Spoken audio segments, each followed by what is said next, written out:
Amigos de Lights TV, ¿cómo están? Sean bienvenidos aquí a Sabiduría para la Vida. ¿Qué mejor manera de iniciar el 2020 hablando acerca de la esperanza? Creo que es algo que nos perdemos en un principio porque con tantas cosas que vemos decimos, ¿dónde hay esperanza? Bueno, para eso tenemos a la licenciada Almedelia González, quien es especialista en teología cristiana y ustedes ya la conocen, aquí en Sabiduría para la Vida. Bienvenida, hermana, ¿cómo está? Muy contenta de estar aquí con todas las personas de edad que ven este programa y muy bendecida de parte de Dios. Bueno, me da mucho gusto que esté aquí porque creo que hablar de la esperanza ahora iniciando este 2020, bueno, y siempre lo ha sido, ¿verdad? Pero específicamente en estos tiempos es algo muy alentador. ¿Qué dice la Biblia acerca de la esperanza? Bueno, me gusta el salmista David cuando dice en el Salmo 39, y ahora, Señor, ¿qué esperaré? Mi esperanza está en ti, dice su palabra.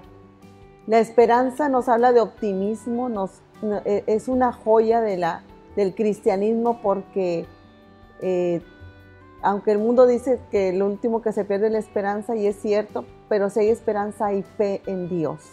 Y cuando nuestra confianza está puesta en Dios, podemos ver el futuro con aliento, con confianza de que si está Dios con nosotros, todo va a salir bien. Pero pues estamos muy sacados de onda con lo que está pasando en la crisis económica, en la crisis política. Recién ahora amanecimos en enero con una noticia de que Estados Unidos bombardeó Irán. Y ya empiezas a ver donde quiera de que prepárense, porque ¿qué va a pasar con el mundo? ¿Dónde está la esperanza? ¿En quién debemos confiar? Dice la Escritura que alzaremos nuestros ojos a los montes, ¿de dónde vendrá nuestro socorro? Nuestro socorro viene de Dios. En el mundo tendremos aflicción siempre, pero dice, confía en mí, confiar en Dios. Esa es nuestra única esperanza, una esperanza que nos dice la Biblia, bienaventurada. Pero ¿cómo la sientes? ¿Cómo lograrla? Pues primeramente es tener un encuentro personal con Dios, porque una persona cuando pierde la esperanza es porque ha dejado a un lado de confiar en Dios. Uh-huh. Entonces ese es el punto principal, que volvamos a Dios, que busquemos a Dios, porque Él siempre tiene palabras, pensamientos de bien y no de mal para nosotros. Eso viene en Jeremías, ¿verdad? Jeremías 29:11, así es. Bueno, debería ser como una frase o un versículo que deberíamos de tener todos. ¿Cómo sería en el día a día aplicarlo? Bueno, hay mucha gente que anda por el mundo sin esperanza, sin un objetivo, sin una meta, sin un propósito, no sabe para qué está. Sí. Entonces mucha gente cuando no tiene esperanza, pues se deja morir, aunque aparentemente viva, haga muchas cosas, pero no lo hace con esa ilusión porque ha perdido el sentido de la vida. Por eso es importante que nosotros volvamos a Dios. Dice la Biblia que nuestra vida debe estar escondida con Cristo, ¿verdad? Entonces, cuando nuestra vida está escondida en Dios, aunque bramen y se turbe todo a nuestro alrededor, sabemos en quién estamos confiando. Una de las preguntas, o platicando con otras personas respecto a la esperanza, que me comentaban, oye, es que sí se ve optimista el 2020, o 2020, como unos dicen, 2020, y luego de repente volvemos a ver noticias negativas, situaciones violentas. Aquí, ¿qué es lo que podemos pedirle a Dios? Porque a veces sentimos como que solamente tenemos que recurrir a Él cuando estamos en una situación muy grave, porque no podemos molestarlo a veces con pequeñeces. Que tengo esperanza de llegar a cumplir esta meta. Pero cuando sabemos que es el propósito nuestro y no un propósito para el que estamos llamados aquí en la tierra. Cuando tenemos un propósito, tenemos una esperanza. Y precisamente cuando perdemos la esperanza es porque no hemos sido esperanza para otros. Una de las maneras es que miremos hacia el pasado para recuperar esa esperanza. Pero no al pasado tristes, sino recordar los momentos felices, recordar cómo Dios nos ha sacado de problemas grandes, porque a veces decimos nuestro presente es muy triste, es muy desastroso y nuestro futuro es incierto, ¿qué va a pasar? Entonces tenemos que mirar al pasado Realmente por el simple hecho de que estamos respirando, que nuestro corazón está latiendo, ya hay una esperanza que nunca cesará. Realmente la esperanza nunca muere. ¿Hasta cuándo hay que tener esperanza o cómo se sobrelleva en el día a día? Bueno, es que tenemos dos opciones. O nos hundimos en la desesperanza, en la tristeza, en la depresión, porque podemos caer en la depresión si perdemos la esperanza. Eso es en la destrucción definitiva. Mucha gente no le haya sentido a la vida y llega hasta a la muerte, al suicidio.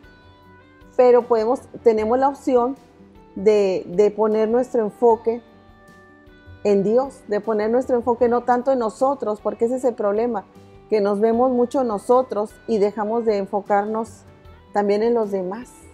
Entonces, una de las maneras, aparte de buscar a Dios, es ayudar a otros a salir de sus problemas, ver el ejemplo de otras personas, cómo han pasado quizás por la misma situación que nosotros, o peor aún, y han salido adelante con una nueva visión, ¿verdad? Porque la persona cuando pierde la esperanza está diciendo que Dios no puede y que Dios no cumplió sus promesas.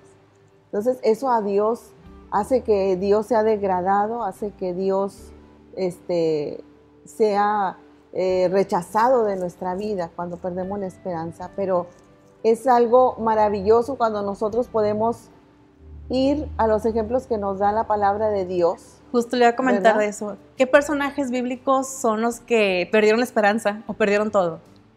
Bueno, podemos ver un Saúl que él perdió la esperanza en Dios, por eso terminó deprimido. Tenía que venir David a tocarle porque había un espíritu, ¿verdad?, de depresión muy fuerte que venía sobre él, pero al momento que David tocaba el arpa, dice que aquello se iba. ¿Por qué? Porque él perdió esa esperanza en Dios, su enfoque ya no fue Dios y murió, ¿verdad? Murió sin Dios. Pero vemos como otros personajes, ¿verdad?, que como Habacuc, que a él en un principio decía, bueno, ¿dónde está Dios? Ajá. ¿Verdad? Y se molestaba con Dios porque quería que Dios le contestara. ¿Cómo era? Él veía puro desastre, él veía puro tristeza. Dice, aunque en la vida no haya frutos, terminó diciendo, y falta el producto del olivo, y en los corrales no haya vacas, pero él termina victorioso diciendo, con todo yo me alegraré en el Señor. O sea, aunque todo me salga mal, uh-huh, y no se vea un futuro bueno, yo confío en Dios. ¿Cómo es la historia de Job?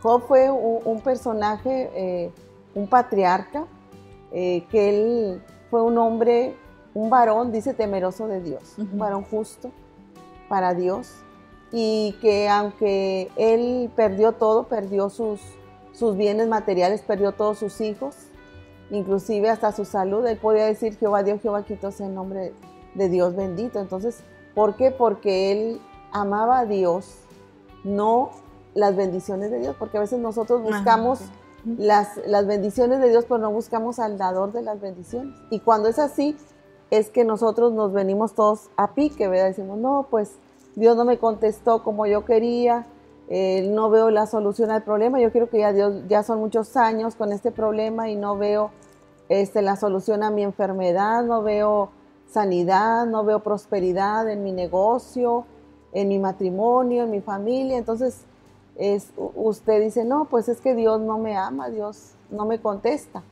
pero nuestra confianza debe estar puesta en que yo amo a Dios a pesar de cómo me esté pasando las cosas, porque yo conozco a Dios y sé que Él tiene un propósito, y si Dios permite estas cosas adversas es porque Él quiere sacar lo mejor de nosotros, que aprendamos a confiar en Él. Y una de las, bueno, usted tiene muchísimos años de experiencia, digamos, ¿cómo se puede decir? En la religión cristiana o en el Evangelio, ¿no? Es lo correcto, que ha predicado, ha participado, se ha preparado, pero al que nos pueda comentar, obviamente sin decir nombres, ¿verdad? Pero algunas situaciones en las que usted haya visto cómo pusieron esperanza en Dios en situaciones muy difíciles, que a los ojos de lo que vemos aquí no había esperanza, ¿y se pudo salir adelante? Bueno, pues a través de estos ya casi 40 años de caminar con Dios, pues he visto situaciones que no tenían solución, matrimonios que estaban a punto de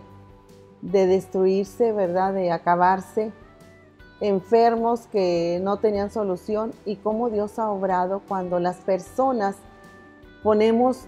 alzamos nuestros ojos hacia Dios y vemos que Él es el único que nos puede ayudar. Entonces yo he visto de veras cómo Dios ha restaurado, pues primeramente mi familia, pero también he visto cómo otros han sido restaurados, ¿verdad? Y cada día puedo ver la gloria de Dios.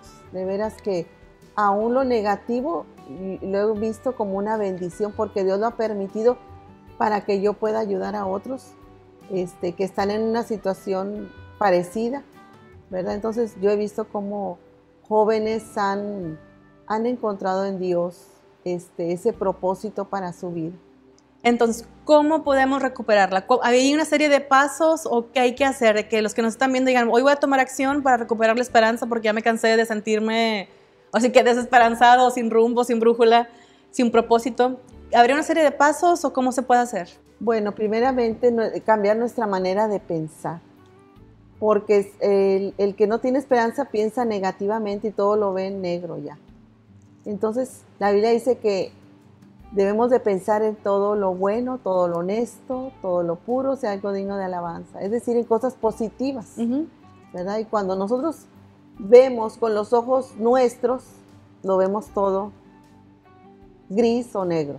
Pero cuando vemos con los ojos de Dios, necesitamos ponernos los lentes de Dios para ver que detrás de eso oscuro hay un arco iris. Detrás de esa adversidad hay una bendición que se esconde ahí, pero que se va a manifestar esa bendición cuando nosotros permanezcamos mirando a Dios, que es Dios que lo está permitiendo con un propósito. No enojarnos con Dios, sino aceptar su soberanía y que Dios va a hacer cosas maravillosas. Gente que sirve a Dios.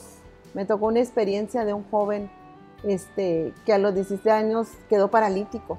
¿A los 16? 17 años. 17 años. Él cayó en el laguito de aquí de Nuevo Laredo y desgraciadamente no tenía suficiente agua y se afectó su columna. Y era un joven muy rebelde, que lo reconocía, pero ese joven conoció a Dios, y aunque Dios no lo sanó, porque no se levantó de la cama, pero él decidió servir a Dios y ayudar a otros. Fue una inspiración para mí muy grande, el hermano Teto Ibarra. Lo menciono porque fue un hombre que hasta la muerte sirvió a Dios predicando. Y yo soy testiga porque desde su lugar, su casa, él oraba. A veces había jóvenes que le apoyábamos en oración, en veladas, y siempre tenía muchas luchas, pero él organizaba campañas y había matrimonios que le hablaban y fueron matrimonios restaurados, gente que estaba enferma y dice uno, bueno, pero si él está postrado en una cama, pues él oraba y eran sanados. Y cuando se organizaban las campañas en la arena Nuevo Laredo en ese tiempo, pues él iba en su camilla, ¿verdad? No debo decir que en silla de ruedas, sino en una cama, y desde ahí él alababa a Dios, pero él era el que nos ponía a nosotros que teníamos pies y para movernos, nos movía para poder ayudarle a coordinar esas campañas. Siempre tuvo mucha fe. Dios le dio, en lo material, le dio una esposa enfermera. Mira. Se casó él, pero siempre sirvió a Dios hasta lo último. Entonces, él cambió, él pudo haberse muerto ahí de tristeza, enfermo, mas sin embargo, el tiempo que Dios le dio lo dedicó para el servicio de Dios. Hay gente, estábamos platicando, hay personas de que por medio de una oración o que con realmente fe en un momento su vida cambia. Pero es una lucha como quiera constante. Que la gente sepa que no es nada más así como que voy a tener esperanza y a la primera que me salió mal, no, pues ya no. Es una lucha constante que se le llama el cristiano, ¿verdad? Es una lucha constante, pero esto es de vivir la palabra. Lo que tú leas, que tú lo creas, aunque sea un versículo, pero que tú lo creas. Gente que ha sido sanada con el Salmo 91. De cáncer. O sea, todo está de que la persona lo crea, porque la persona, si no lo cree, pues el Señor honra a los que tienen fe. Hay que tener fe. Por eso la fe y la esperanza van unidas, porque la persona que pierde la fe en Dios ya lo perdió todo. Pero se puede recuperar si tú vuelves a creerle a Dios y a mirar, como vuelvo a decir, las maravillas de que hasta este momento tú estás con vida y salud porque Dios tiene un propósito bueno para nosotros. ¿Algo que quiere agregar, hermana Almadelia? Bueno, decirles a todos que en Cristo está la verdadera esperanza. El mundo nos ofrece falsas esperanzas muchas veces en personas. No ponga su esperanza en una persona, en un trabajo, en una carrera. Su esperanza únicamente va a ser en Dios. En Dios usted va a tener esa fortaleza para seguir adelante. No se enfoque a un amigo, busque amigos. A veces nuestras relaciones se rompen, pero no significa que esa persona es la única que nos va a dar felicidad. Hay más personas que podemos conocer, hay más personas que podemos ayudar y ser de bendición y no enfocarnos en una sola cosa. Ese es mi consejo, que busque a Dios, pero también busque más personas a quien ayudar. A veces cuando nos sentimos tristes, yo le aconsejo que vaya y comparta del amor de Dios, comparta la palabra de Dios. Aunque usted esté pasando por la situación más dolorosa, siempre hay alguien que está sufriendo más. No necesitamos voltear mucho, a nuestro alrededor hay mucha gente que está desamparada. Usted va a sentir un gran gozo cuando usted puede compartir. Siempre Dios nos da para compartir algo, ¿verdad?, con el necesitado. Y usted va a poder ver cómo Dios es bueno con usted cuando su enfoque está en Dios y en los demás, en servir a los demás. Muchas gracias por haber estado aquí en Lights Magazine y pues más de este tema acerca de cómo hallar esperanza en tiempos de crisis viene en la edición 46 de enero a febrero 2020. Muchas gracias y nos vemos muy pronto.